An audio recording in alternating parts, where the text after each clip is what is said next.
이사야 28장의 말씀을 통해서 다시 한번 계속 하나님께서 어떻게 어떤 징계를 또 저주를 하시는지 또 축복하시는지 이런 것들을 보시면서 우리가 어떤 선택을 할 것인지를 생각해보는 시간이 되기를 바랍니다.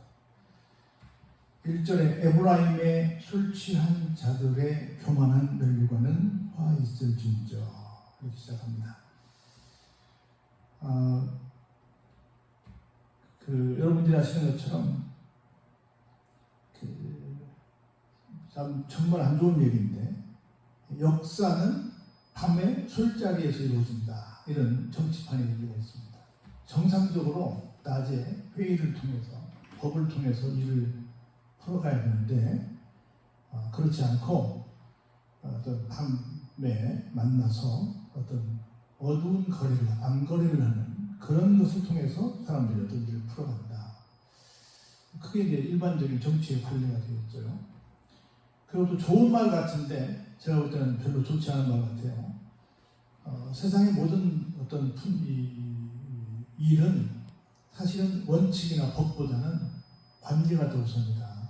그래서 교회에서도 목회를 잘하는 것은 설교를 잘하고 무슨 신방을 잘하고 뭘 잘하는 것보다는 성도들과 관계가 좋은 것이다. 그래야 뭐가 잘 된다.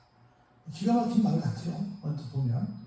근데 그게 원칙이 배제된 상태에서 어떤 관계만 가지고 간다고 한다면 그건 다른 길을 갈 그런 상황이 좀 안 될 수도 있다. 위험하게 얘기하면 그런 생각을 좀 해봅니다.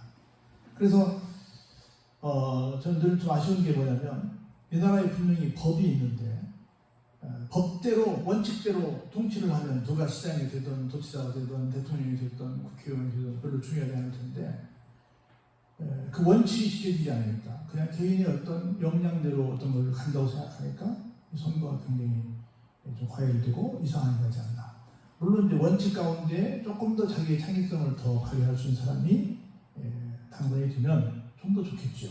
근데 그렇지 않더라도 크게 위험하거나 크게 뭐 다른 바가 없어야 되는데 이 원칙이 아닌 어떤 관계, 밤의 술자리 이런 것들을 통해서 어떤 일들이 펼쳐지다 보니까 세상이 많이 시끄럽고 지금도 막 한 당 대표가 그런 술자리를 갔냐 이런 것 때문에 아주 시끄러운데 그래서 술 취하고 교만하고 이런 다 교만한 멸류관이니까 누구겠어요? 당연히 구치자들이죠. 그런 사람들은 뭐가 있다? 화가 있다.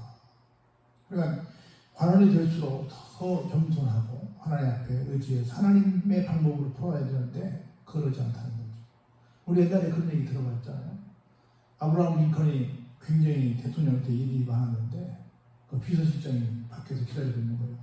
오늘 일정표를 들고 기다리고 있는데 굉장히 바빠 빨리 나오셔야 빨리 나가서 막 일을 처리하는데 대통령이 안 나온다는 거예요.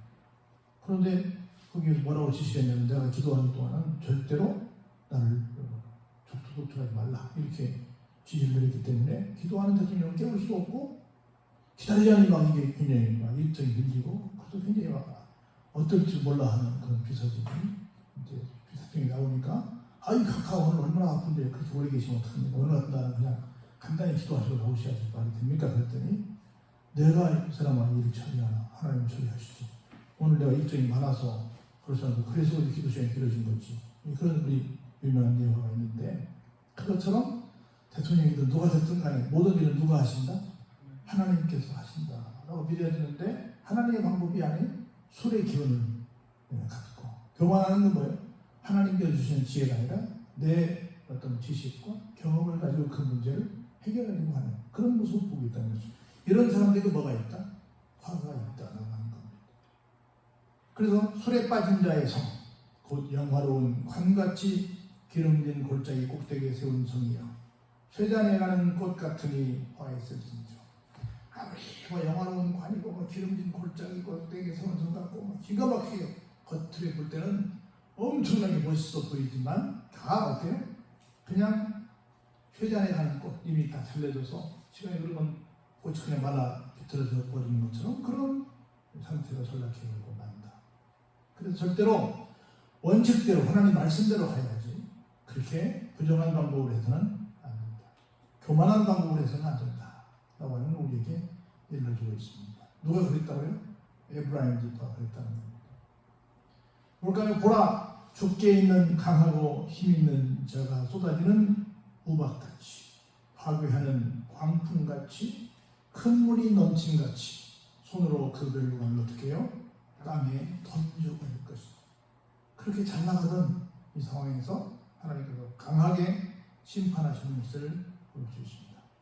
또 볼까요? 에브라임의 술 취한 자들의 교만한 멸류관이 발에 밟힐 것이다. 하나님 능력 필요 없고 내 능력이 최고다, 내 지식이 최고다, 내 경험이 최고다, 내가 나름대로 이 나라를 선도해 갈 수 있다 라고 생각하고 하나님 말고 다른 방법으로 가는 것은 어떻다? 하나님께 밟히는 일밖에는 결과가 없다라는 말씀을 하고 있는 겁니다. 계속 반복합니다. 그 기름진 골짜기 꼭대기에 있는 그의 영화가 쇠잔에 가는 꽃이 여름 전에 처음 익은 무화과와 같으니 보는 자가 그것을 보고 얼른 따서 먹으리로다. 그러니까 결국은 자기들이 그렇게 멋진 작품을 만들어 놓고 내 거야 라고 했는데 그걸 자기들이 누려요? 딴 사람이 누려요? 딴 사람이 그러다 따먹고 딴 사람 것이 된다는 거죠. 우리 그런 말 하지 않습니까? 야구를 했지만 버는 사람 따로 있고 쓰는 사람 따로 있고 그런 거라는 거죠. 그날의 만군의 여호와께서 자기 백성의 남은 자에게 영화로운 멸류관이 되시며 아름다운 화관이 되실 것이다. 꽃으로 만든 관.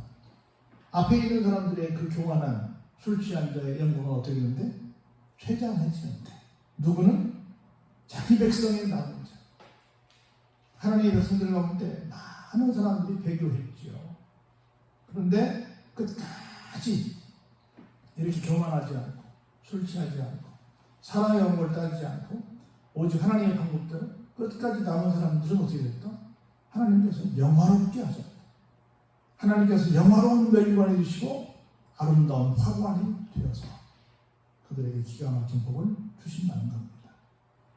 볼까요? 재판석에 앉은 자에게는 판결하는 영이 되시며 성문에도 싸움을 물리치는 자에게는 힘이 되시리로다. 하나님 나 이거 너무 복잡한 문제인데 이걸 어떻게 풀어야 될까요? 이렇게 얘기하고 있을 때 하나님께서 그에게 뭘 주세요? 판결의 영을 주십니다. 하나님께서 정말 정확하게 판결할 수 있도록 힘을 주시고 성문에서 적이 쳐들어올 때 그들을 물리칠 수 있는 뭘 주신다? 힘을 주신다. 그리하여도 이들은 포도주로 말미암아 엿걸음치며 독주로 말미암아 비틀거리며 제사장과 선지자도 독주로 말미암아 엿걸음치며 포도주에 빠지며 독주로 말미암아 비틀거리며 환상을 잘못 풀며 재판할 때에 뭐예요? 실수하게 됩니다. 이렇게 하나님께서 하나님만을 의지하는 교만하지 않은 그런 사람들을 향해서 이렇게 큰 은혜를 주시는데 아니야 나는 그래도 교만하게 살 거야. 아니야 나는 그래도 술 취한 대로 살 거야. 아니야 그래도 나는 내 방식대로 살 거야 라고 하는 사람들에게는 어떻다? 이런 끔찍한 결과를 갖고 오게 한다 말씀입니다. 그래서 결국은 어떻게 돼요? 맛있는 밥상에 있어야 될 것들이 뭐예요? 산의 진중에 있어야 되는데 뭐가 있어요? 토한 것이 있고 더러운 것이 가득하고 깨끗한 것이 산에 하나도 없더라. 결론은 뭐예요? 마지막까지 하나님께서 정말 멸관해 주시고 아름다운 화관이 되시는 남은 자의 반열에 설 것이냐? 아니면 술 취하고 교만해서 하나님의 뜻을 저버리고 내 뜻대로 세상을 살아가는 사람들이 또 세상을 통치하는 사람들이 될 것이냐? 어디에 달려있다? 우리의 선택에 달려있다. 어떤 선택을 해서 내가 어떤 삶을 살 것인지는 그건 내가 선택하는 바에 따라 달라진다 는 말씀을 하고 있는 겁니다. 계속 볼까요? 그들이 이르기를 그가 누구에게 가르치며 누구에게 도를 전하여 깨닫게 하려는가? 젖떨어져 품을 떠난 자들에게 하려는가? 대저 경계에 경계를 더하며 경계에 경계를 더하며 교훈에 교훈을 더하며 교훈에 교훈을 더하되 여기서도 조금 저기서도 조금 하는구나 하는구나. 이게 뭐예요? 사람들이 하나님께 정말 온전히 붙들려야 되는데 자기들의 나름대로의 방식만 갖고 나간다면 안 된다. 계속 볼까요? 그러므로 덧없는 입술과 다른 방언으로 그가 이 백성에게 말씀하시니라. 전에 그들에게 이르시기를 이것이 너희 안식이요 이것이 너희 상쾌함이니 너희는 권비한 자에게 안식을 주라 하셨으나 그들이 듣지 아니하였으므로. 우리 한번 시간 볼까요? 여호와께서 그들에게 말씀하시되 경계에 경계를 더하며 경계에 경계를 더하며 교훈에 교훈을 더하며 교훈에 교훈을 더하고 여기서도 조금 저기도 조금 하사 그들이 가다가 뒤로 넘어져 부러지며 걸리며 붙잡히게 하시고. 그러니까 온전히 하나님 앞에서 정말로 말씀에 푹 빠져야 되는데 조금 우리 그런 말 하잖아요. 어떤 사람이 이 산과 이 산 사이를 지나가려고 그러는데 보니까 너무 멀어. 야, 어떻게 저기 건너가야 되는데 너무 멀리 언제 들어가지? 가만히 보니까 산과 산에 뭐가 있어요? 다리가 하나 있어. 근데 보니까 그게 다리가 위태위태해. 근데 그 다리를 건너가야 되는 갈 수 있어. 그래 너무 멀어서 중간에 가다가 지쳐서 어떻게 될지도 모르겠다는 생각이 든 거야. 그래서 기도하죠. 하나님, 이 다리를 건너기만 해주시면 제가 제 전 재산의 전체를 드리겠습니다. 그렇게 하죠. 그분이 건너가죠. 건너가다가 중간쯤 가서 보니까 잘하면 그냥 건너갈 것 같아. 그래가지고 하나님 좀 흥정을 다시 합시다. 절반만 줍시다. 그러고 하고 가서 좀 가는데 갑자기 우지직 하는 거야. 아이고 하나님 농담도 못하십니까? 했다는 말 있지 않습니까? 우리가 그냥 어떤 일이 생기면 조금 뭔가 경계를 받고 지도를 받고 조언을 받아. 그리고 있다가 조금 더 괜찮을 것 같으면 또 그냥 가. 그리고 또 힘들면 또 와서 아이고 좀 도와주세요 하고 또 얘기하고 또 괜찮으면 또 그냥 가고 그걸 계속 반복을 해요. 그래서 감사해야 되겠다. 와서 뭐 충성해야 되겠다. 뭐 해야 되겠다. 해. 열심히 해. 그러다가 조금 내 삶의 자리가 그냥 안정적이면 또 내가 언제 그런 약속을 했나 하고 그냥 또 잊어버리고 가는 거예요. 계속 그러는 거예요.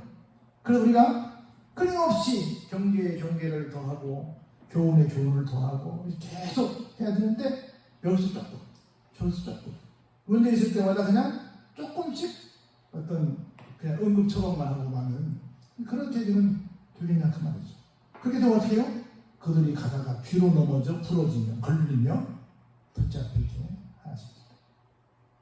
이러므로 예루살렘에서 이 백성을 다스리는 너희 오만한 자여 어떻게 해라? 여호와의 말씀을 들을지어다. 이게 다 누구요? 교만한 사람, 술 취한 사람, 경계를 듣지 않는 사람, 교훈을 듣지 않는 사람, 즉 남은 자의 반을 서지 않고 전부 내 방식대로 살아가는 다 누구다고요? 한마디로 오만한 자라는 거죠. 그럼 그들은 결국 다 쇠장하는 꽃처럼 되는 거고 다 하나님이 던져버리는 상황이 되는 거고 다 그냥 망해버리고 말한다는 거죠. 그럼 우리는 항상 말하지만 이런 역사를 이렇게 배우고 있는 거예요. 역사를 왜 배워요? 아 이렇게 살았더니 이렇게 망했구나. 아 남은 자가 됐더니 하나님께서 그들의 영광이 멸관이 되시고 영화의 멸관이 되시고 뭐가 되신다? 화관이 되시는구나. 아, 나는 끝까지 겸손하게 하나님 말씀을 들어야 되겠구나 하는 이런 결단을 하는 것이 우리에게 이 역사가 주는 우리에게 주는 교훈입니다. 이걸 깨닫고 하나님 말씀에 바르게 사는 우리 모두가 되길 주의 이름으로 축원합니다. 은혜가 풍성하신 아버지 하나님 감사와 영광과 찬양을